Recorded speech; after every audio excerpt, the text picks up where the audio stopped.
नमस्कार मित्रांनो, ऑनलाईन अकॅडमीमध्ये सर्वांचं स्वागत आहे.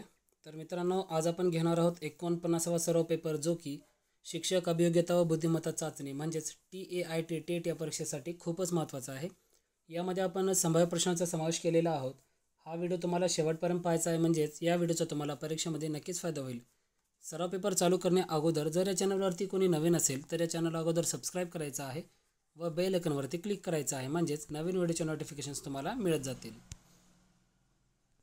तर आजचा हा सराव पेपर आपण चालू करू पहिल्या प्रश्नापासून. पहिला प्रश्न असा आहे, चाइल्ड सायकोलॉजी हा ग्रंथ कोणी लिहिला? चाइल्ड सायकोलॉजी हा ग्रंथ कोणी लिहिला?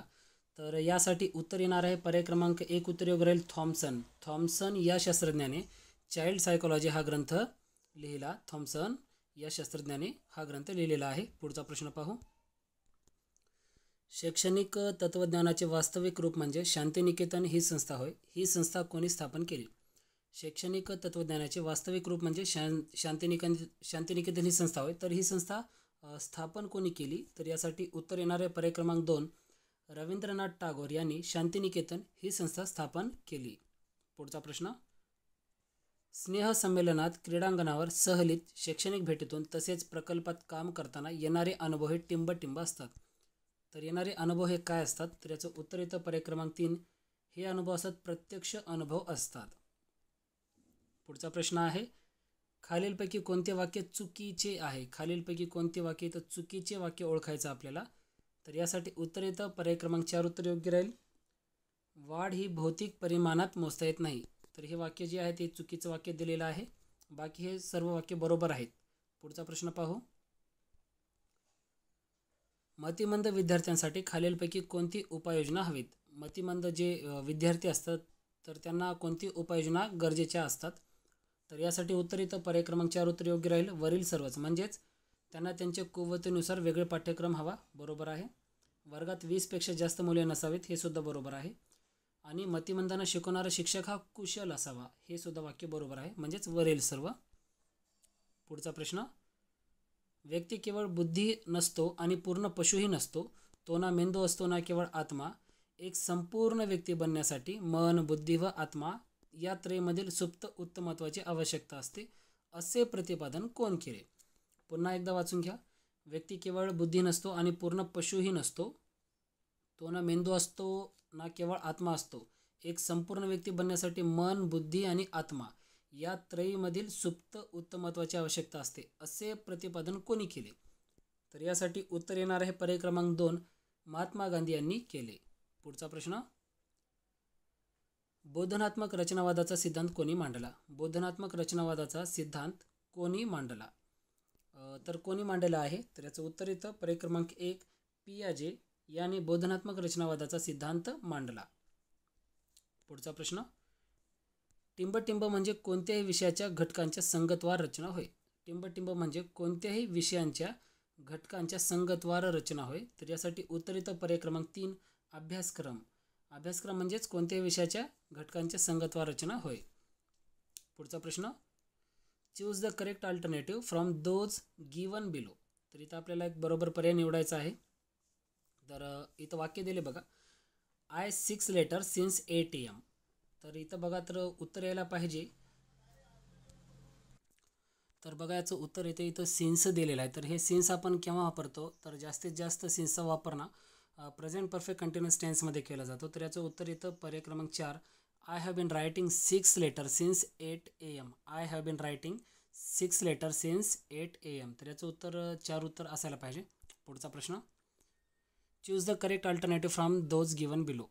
If I would not lose temper. तर यासाठी उत्तर काय यायला पाहिजे? तर उत्तर येते याचं पर्याय क्रमांक 3 उत्तर यायला पाहिजे. Were. If I were you I wouldn't lose temper. पुढचा प्रश्न. Choose the correct alternative from those given below. The current was very swift, however he swim to the other bank. इथं फिल इन द ब्लँक आहे. तर यासाठी उत्तर येतं बघा पर्याय क्रमांक 3. Was able to. The current was very swift, however he was able to swim to the other bank. Next question. Fill in the blanks with the appropriate passive form of the verb from the alternative supplied. Okay, इथं आपल्याला passive form टाकायचा आहे. इथं सुरुवात झालेली आहे हाऊने. तर इथं क्वेश्चन येणार आहे. तर इथं पॅसिव्ह फॉर्म इथं बघा पर्याय क्रमांक 4 उत्तर योग्य राहील. How the parcel is being sent हे उत्तर बरोबर राहणार आहे. पर्याय क्रमांक 4 हे पॅसिव्ह वॉइसमध्ये येतं. प्रेझेंट कंटिन्युअस टेन्स याचं पॅसिव्ह वॉइसमध्ये केलं जातं. पुढचा प्रश्न, direct and indirect sentence of the choice given below pick the correct one. इथं एक वाक्य दिलेलं आहे. वाक्य दिलं बघा, don't answer me back like that said person to marry. तर इथं आपल्याला दिलेलं आहे डायरेक्ट व्हॉइसमध्ये डायरेक्ट स्पीचमध्ये, तर याचं आपल्याला इनडायरेक्ट स्पीचमध्ये कन्वर्ट करायचं आहे. 4 पर्याय दिलेले आहेत. तर यासाठी उत्तर येणार आहे बघा,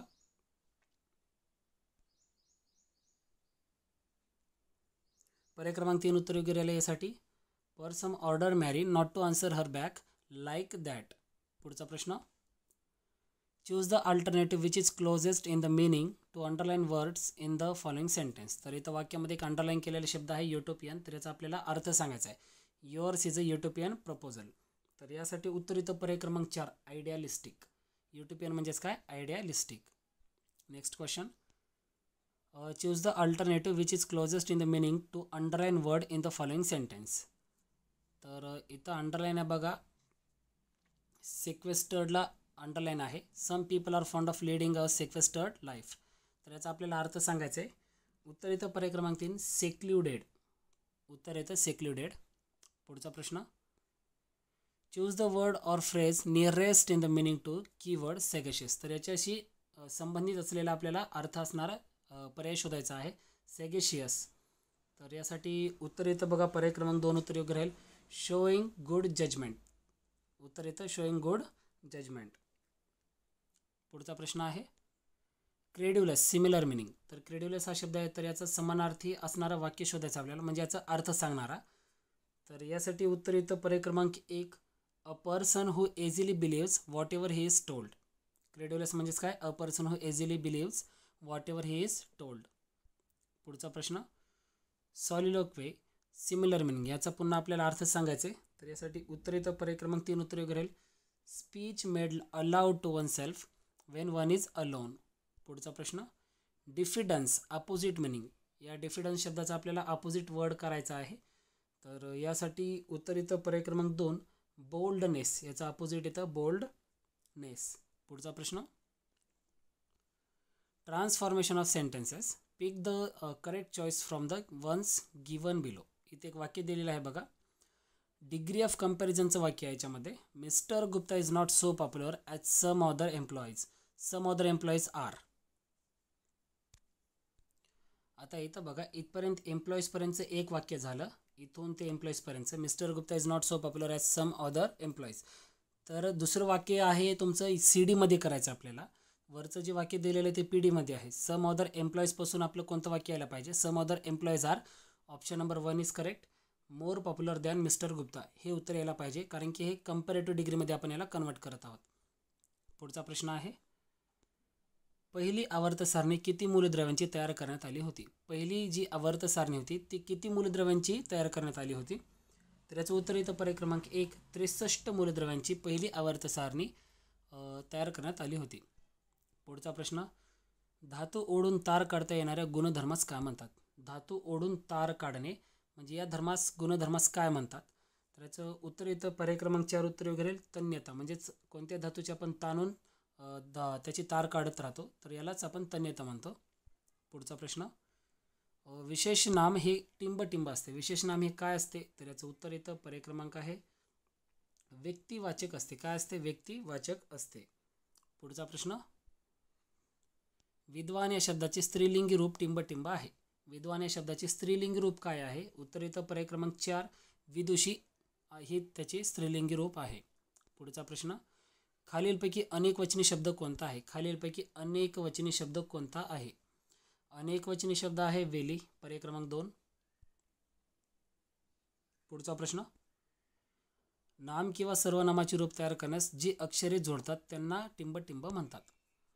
नाम किंवा सर्वनाम जोडण्याचे रूप तयार करण्याचे जी अक्षरे जोडतात त्यांना टिंब म्हणतात. काय म्हणतात. तर याचं उत्तर येतं पर्याय क्रमांक 4 प्रत्यय असे म्हटले जाते. पुढचा प्रश्न, खालील पुल्लिंगी नामाचे सामान्य रूप ओळखा.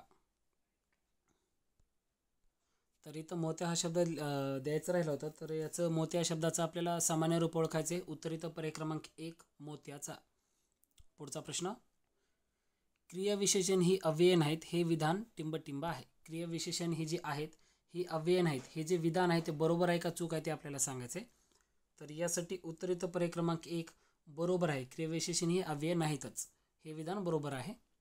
पुढचा प्रश्न, तर मित्रांनो आता इथून आपले काही गणिताचे प्रश्न चालू होतील. मी उत्तर सांगेल, पण उत्तर मी सांगण्याच्या अगोदर तुम्हाला त्याची उत्तर काढावी लागतील. व्हिडिओ स्टॉप करून तुम्ही उत्तर काढू शकता. तर पहिल्या प्रश्नाचं उत्तर येतं बघा. पर्याय क्रमांक 2 उत्तर योग्य राहील. 39.25 40 किलोग्रॅम मायनस 750 ग्रॅम इक्वल्स किती किलोग्रॅम म्हटलं, तर याचं उत्तर येतं 39.25 उत्तर येतं. पुढचा प्रश्न, माझी आई माझ्या भावाच्या तिप्पट वयाची आहे आणि माझा भाऊ माझ्यापेक्षा 5 वर्षांनी लहान आहे, पण माझी बहीण माझ्यापेक्षा 1 वर्षांनी मोठी आहे. जर माझ्या बहिणीचे वय 21 वर्षे असेल तर माझ्या आईचे वय किती? तर इथं आपल्याला आईचं वय काढायचं आहे. तर यासाठी उत्तर इथं बघा पर्याय क्रमांक 4 45 वर्षे आहे आईचं. पुढचा प्रश्न, 1 जानेवारी 2010ला शुक्रवार दिवस होता, तर 31 जानेवारी 2012ला कोणता दिवस येईल? 1 जानेवारीला इथं दिले तुम्हाला 1 जानेवारी 2010चा आहे, शुक्रवार होता. तर 31 जानेवारी 2012ला विचारलं आहे, 10 नंतर डायरेक्ट 12, तर तेव्हा कोणता दिवस येईल? तर बघा यासाठी उत्तर इथं पर्याय क्रमांक 3 उत्तर योग्य राहील. यासाठी पर्याय क्रमांक 3 आहे मंगळवार येईल. पुढचा प्रश्न, मुलांच्या एका ओळीत आनंदचा डावीकडून 16वा क्रमांक आहे व वैभवचा उजवीकडून 18वा क्रमांक आहे. आनंदचा आहे 16वा आणि वैभवचा उजवीकडून आहे 18वा क्रमांक. आणि गजानन जो आहे आनंदच्या उजवीकडे 11वा असून वैभवच्या उजवीकडे 3ऱ्या क्रमांकावर आहे. तर त्या ओळीत एकूण किती मुले आहेत? तर यासाठी उत्तर इथं पर्याय क्रमांक 2 उत्तर योग्य राहील. 41 मुले आहेत. पुढचा प्रश्न, एक घड्याळ सकाळी 5 वाजता बरोबर वेळेनुसार लावलेले आहे. तर एक घड्याळ आहे जे सकाळी 5 वाजता सेट केलेलं आहे. तर ते जे घड्याळ आहे ते 24 तासामध्ये 16 मिनिटे मागे पडते. आणि जेव्हा घड्याळ चौथ्या दिवशी रात्री 10ची वेळ दाखवेल तेव्हा प्रत्यक्षात किती वाजलेले असतील? एक घड्याळ आहे जे 5 वाजता सेट केलेले आहे बरोबर वेळेनुसार आणि 24 तासामध्ये ते घड्याळ 16 मिनिटे मागे पडते. जेव्हा घड्याळ चौथ्या दिवशी रात्रीची 10ची वेळ दाखवेल तेव्हा प्रत्यक्षात किती वाजलेले असतील? तर यासाठी उत्तर इथं पर्याय क्रमांक 4 उत्तर योग्य राहील. रात्रीचे 11 वाजलेले असतील. पुढचा प्रश्न, 270067 या संख्येतील 7 या अंकाच्या स्थानिक किमतीतील फरक किती आहे? तर यासाठी उत्तर इथं पर्याय क्रमांक 4 उत्तर योग्य राहील. 69, 99, 93. पुढचा प्रश्न, 35 मधून कोणती संख्या वजा करावी म्हणजे त्याच संख्येने वजाबाकीस भाग दिला असता भागाकार 6 येईल? तर 35 मधून अशी कोणती संख्या वजा करावी म्हणजे त्याच संख्येने वजाबाकीस भाग दिला असता भागाकार 6 येईल? तर यासाठी उत्तर इथं बघा पर्याय क्रमांक 2 उत्तर योग्य राहील. 5. बघा 5 जर आपण मायनस केलं तर उत्तर इथं 30 येतं. 5 भागलं त्या संख्येला तर उत्तर इथं 6. 5 × 30. पुढचा प्रश्न, 2 अंकी 2 संख्यांचा मसावी हा मसावी 6च्या, तर याचं उत्तर येतं पर्याय क्रमांक 90. पुढचा प्रश्न, मुलगा व वडील यांच्या आजच्या वयाचे गुणोत्तर आहे 1:5 आणि 3 वर्षापूर्वी त्यांचे वयाचे गुणोत्तर होते 1:60. तर वडिलांचे आजचे वय किती? तर वडिलांचे वय आपल्याला काढायचं आहे. तर उत्तर येतं पर्याय क्रमांक 2 35 वर्षे आहे. पुढचा प्रश्न, ज्योती व वंदना यांनी लघु उद्योगासाठी बँकेकडून समान कर्ज एकाच दराने सरळ व्याजाने घेतले होते. ज्योतीने 2 वर्षात 8,680 रुपये व वंदनाने 5 वर्षात 11,1200 रुपये भरून कर्जाची परतफेड केली. तर त्यांनी प्रत्येकी किती कर्ज घेतले होते? तर प्रत्येकी त्यांनी किती कर्ज घेतले होते? तर इथं आपल्याला पर्याय दिलेले आहेत. तर यासाठी उत्तर इथं पर्याय क्रमांक 1 उत्तर योग्य राहील. 7,000 रुपये प्रत्येकी कर्ज घेतले होते. पुढचा प्रश्न पाहू, 2.5 किलोमीटर लांब व 6 मीटर रुंदीच्या रस्त्यावर 15 सेंटीमीटर जाडीच्या मुरुमाचा थर टाकण्यास किती घनमीटर मुरुम लागतो? तर किती घनमीटर मुरुम लागतो? तर याचं उत्तर इथं पर्याय क्रमांक 1 उत्तर योग्य राहील. 2250 घनमीटर मुरुम लागतो. पुढचा प्रश्न आहे, एका घनाकृतीचे एकूण पृष्ठफळ 1350 चौरस सेंटीमीटर आहे. तर त्या घनाचे घनफळ किती? घनाचे घनफळ काढायचे. उत्तर येतं पर्याय क्रमांक 4 3375 घन सेंटीमीटर हे त्याचे घनफळ आहे. पुढचा प्रश्न. तर मित्रांनो आता उत्तर देण्याची वेळ तुमच्यावरती आलेली आहे. 41वा प्रश्न आहे तुमच्यासाठी. प्रश्न असा आहे, टिंब हे आत्मवाचक सर्वनाम नामाच्या किंवा सर्वनामाच्या सोबतीशिवाय सहसा वापरले जात नाहीत. तर ते आत्मवाचक सर्वनाम आपल्याला सांगायचे आहेत. पर्याय दिलेले आहेत. कोण आहे, मी, तू किंवा स्वतः. या 4 पर्यायापैकी जो पर्याय बरोबर असेल तो मला तुम्ही कमेंटमध्ये सांगायचा आहे. तर मित्रांनो आपण हा सराव पेपर घेतलेला आहोत. जर हा व्हिडिओ तुम्हाला आवडला असेल तर व्हिडिओला लाईक करा, कमेंट करा, शेअर करा, चॅनल सबस्क्राईब करा. लवकरच भेटू पुढील व्हिडिओसोबत. धन्यवाद.